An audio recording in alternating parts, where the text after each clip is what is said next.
hello to my colleagues.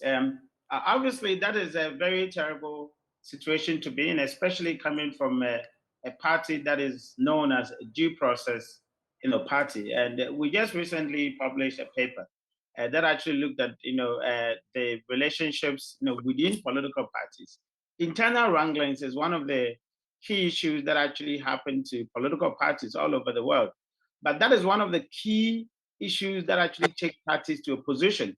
I mean, obviously, corruption. Next is unfulfilled promises, and next is opulence. But one of the key things is internal wranglings. Actually, sent a lot of political parties from government to opposition. So clearly, it is something that is a dent on a party that claims due process, because clearly people are actually saying that that due process is not happening. You seem to be, cracking the whip, on one side, but not the other.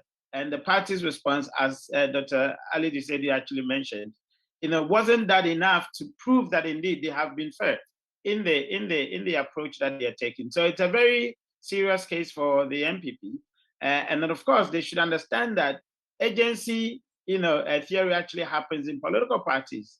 You can actually argue that yes, the vice president hasn't actually declared that he wants to contest. You can argue that Honorable Alan Chamanten hasn't actually declared that he's contested. You can argue that Boacheja hadn't declared.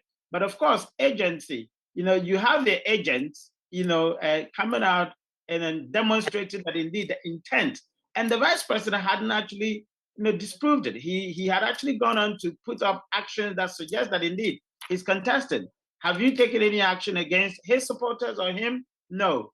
Of course, you have actually taken action against, Honorable Alan Chamanten's, supporters. So I think that is very, very difficult, to understand. And I'm sure the voters are actually looking at it and they're thinking, well, this is a party that calls itself due process political party. Thankfully,